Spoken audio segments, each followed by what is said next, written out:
சவுக்கு சங்கர் அவர்கள் வந்து உங்கள் மீது வந்து ஒரு குற்றச்சாட்டு வச்சிருந்தாரு. அந்த குற்றச்சாட்டுக்கு நீங்கள் போயிருந்திருக்கீங்க. வீடியோ எடுக்க சொல்லியிருந்திருக்கீங்க. ஒரு யூடியூப் பிஸ்னஸில் இது மாதிரி ரெகுலராக நடக்கிற ஒரு விஷயம் தான். ஒன்று அவர் வீடியோக்கு மறுப்பு வீடியோ தெரிவிச்சிருப்பாரு, அல்லது வீடியோ எடுக்கிறதுங்கிறது பொதுவாக நடக்காது. ஏன்னா அது எஃப்ஐஆர் மாதிரி போகிற விஷயங்கள். சார் அதுக்கான ப்ரூஃப் எல்லாத்தையும் நான் கொடுத்தேன் சார். அஜய் வாண்டியாரை பத்தி தானே அவர் பேசுறாரு. அஜய் வாண்டியார் ப்ரொடியூசர் இல்லை. நான் என்ன கேட்குறேன் சார், எனக்கு சொல்லுங்க, நான் தப்பாக நினைக்கிறேன். நீங்கள் அமெரிக்கா லெவலில் இருந்தவங்க, இப்படி ஒரு யூடியூப்ல ஒருத்தர் இப்படி பேசுறாரு, என்ன பத்தின கான்ட்ரவர்சி பேசுறாருன்னு சொல்லி நீங்க நேரடியா முதல்ல இவரை சந்திக்கிறதுக்கு முன்னாடி ஏன் காவல்துறை சந்திக்கல? சார் நான் காவல்துறையில கொடுத்து சில பிரஸ் எல்லாம் பேசியிருக்கேன். அதுக்கு முன்னாடியே நான் சில மீடியாஸ் எல்லாம் பேசியிருக்கேன் சார். இது எல்லாமே ட்ரிகர் பிளான்னு சில ஒரு பத்திரிகையாளர் எனக்கு இதை புரிய வச்சிருக்காரு. நான் எத்தனை பேரை சந்திக்கிறேன்.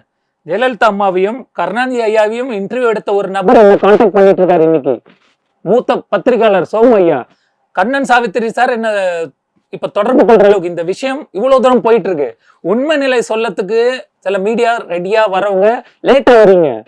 இதுக்கு முன்னாடி இதை வந்து காசு வாங்கிட்டு சில விஷயங்கள்லாம் வந்து மறைச்சு 5 அவர் அங்கிருந்து ஒழுங்குகிட்டு இன்ஃபர்மேஷனை பாஸ் பண்ணிட்டு எல்லாம் சேர்ந்து அடிங்க காசையும் பாஸ் பண்ணியிருப்பாரு சார். இதுதான் சார் சவுக்கு சங்கர் 5-6 மணி நேரம் உள்ள இருந்து ஒளிஞ்சிட்டு கேட்டா இவங்க வந்து அரெஸ்ட் பண்ணாங்க. 6 மணி நேரம் சம்மன் அனுப்புனாங்க சார் எங்க கேஸ்க்கு. அப்போ இது பண்ண வேண்டியது தானே சார். அப்போ அப்பயே பண்ணியிருப்பாங்க. இப்ப அருணை பத்தி பேசினதால உடனே பண்ணிட்டாங்க. இவருக்கு உடனே பின்புலம், இவர் இருக்காரு, அவரு இருக்காரு, சிஎம் இருக்காரு. இதை ஏன் சார் அரசியல்ல கொண்டு வரீங்க? எனக்கு என்ன சார் சொல்யூஷன்?